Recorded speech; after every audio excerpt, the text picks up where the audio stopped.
Hi again. It's my second video. First of all, I just want to say thank you so much for all those who watched my first one. It was really nice to see all the awesome comments that you guys left on my Facebook page and YouTube, my YouTube page, as well as my blog there. That was really awesome. I really appreciate you guys watching it, and it was really nice to see your guys' comments. In the future, I definitely would love to take some of your ideas for topics and see if I can actually ramble about them. And God knows, even if I don't know anything, I may be able to say something about it. So who knows?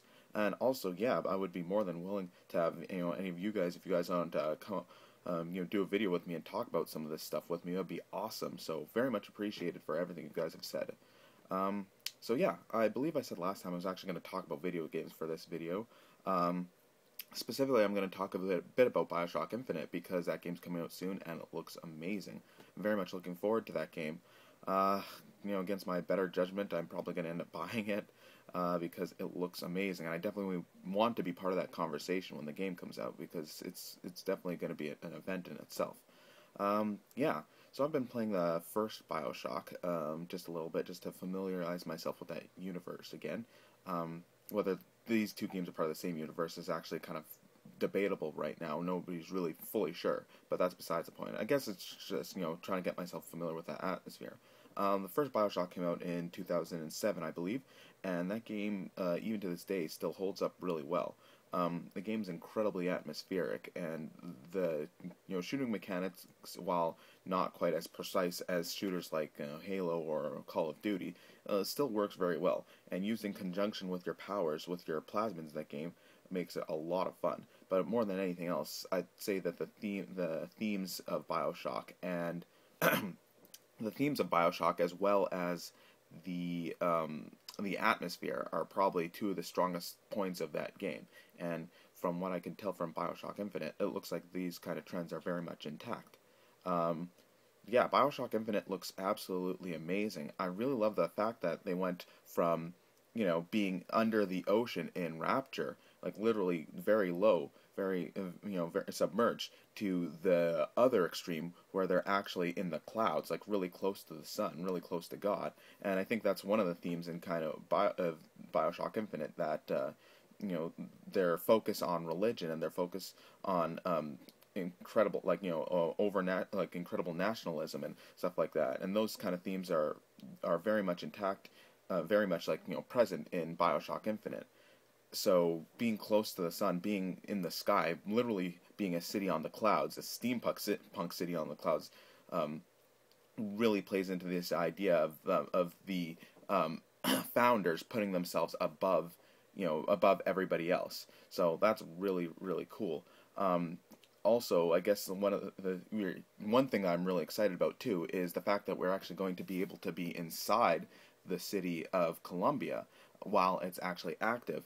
I believe there are two warring factions: the founders, who are the ones who or the ones that kind of represent the white American populace, the ones that are the represent the people who founded America and feel like they're taking Columbia to the extremes of what their country could be. Very much focused on their status and their religion and putting themselves above others, while the Vox Populi are made up of the lower classes and the immigrants and the people and the poor people, and they're just kind of banding together to fight the founders. But what I like about these two warring factions is the fact that, from what I've read, it doesn't really look like either of them are either really good or bad. They're both just really extreme in their views, and they want to take the city for themselves and want to kill each other in the process.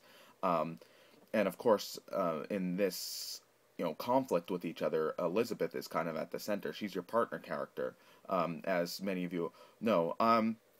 I guess I am slightly worried about Elizabeth. From what I've seen, the character looks amazing, and what I've seen, what I've read, she looks fantastic. I mean, she looks like a very interesting character who is very curious about the world that she lives in, but also somewhat frightened by the incredible power that she has. But she has that power, and she utilizes it, to fight alongside you. My worries, of course, is the same way we'd have with any game, just because partner characters can sometimes get in the way. Well, I don't think this will be the case with Elizabeth. I've been burned at least once when the Prince of Persia reboot that came out ages ago now.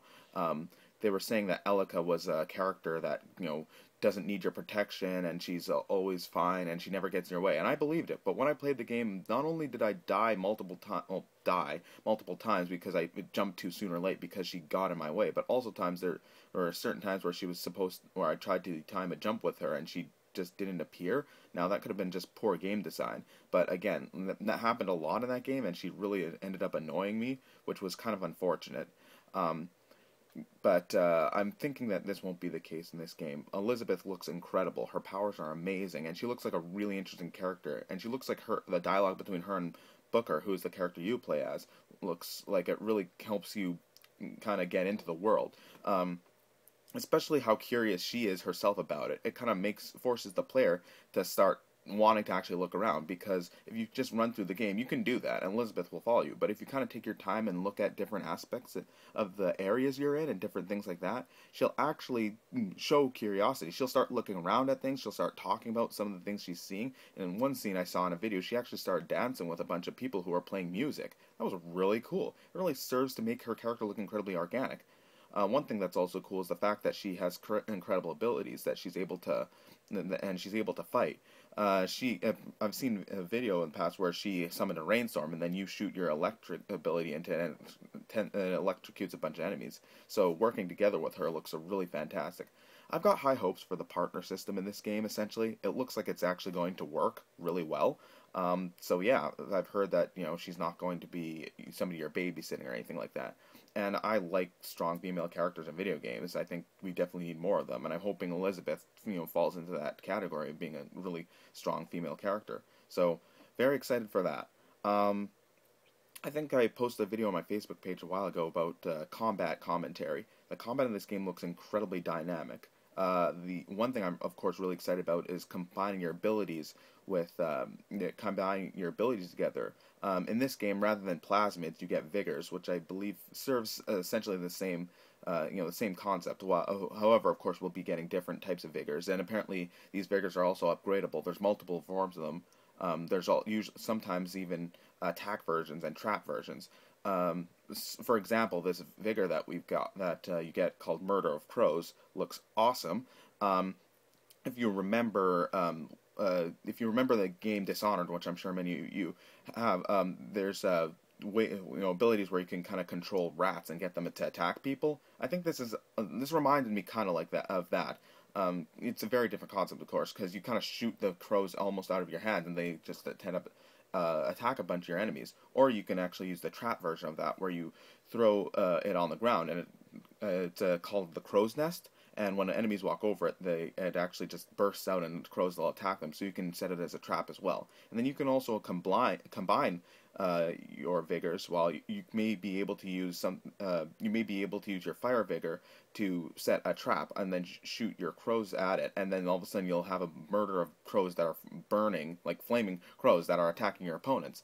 I mean, the possibilities look fantastic, and that's also the idea of combining your abilities, something that Dishonored, I know, developed by a different company, did really well, and I feel like this game will also do that really well. So that's very exciting. Yeah, like the game's combat looks amazing, and then the combination with using the sky rails. You're able to use them as transportation, and looks like they're very dynamic, because while you're traveling on the sky rails, enemies will be attacking you. You're not safe anywhere, so you'll be able to use your free hand to actually shoot your opponents, or you can jump off the sky rails and slam people with your sky hook and send them flying. Looks awesome.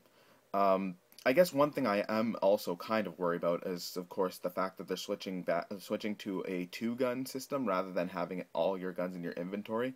Now that's more of a personal thing, probably, because I'm just bad at shooters, and I can never decide which gun to use. And I'm always like, oh, maybe I should take a shotgun and a pistol, or maybe I should take a sniper rifle and a submachine gun. And I can never really seem to choose the right weapons for the situation. Something that I occasionally struggled with while playing games like Halo Reach and Halo 4. But usually you usually with whatever way you play, you can usually manage to get through a situation as long as you use your guns wisely. This game is switching to a two-gun system, and I'm worried about that because I felt really spoiled playing Bioshock, being able to switch between whichever gun I wanted, and I'm a little bit worried by having to pick which gun I want, pick between two guns. But again, Elizabeth comes to the rescue because while you're with her, she'll actually scavenge the area sometimes for items. She'll throw you salts to refill your vigors. She'll throw you ammunition and health items to help you out. And sometimes she apparently even throws you guns.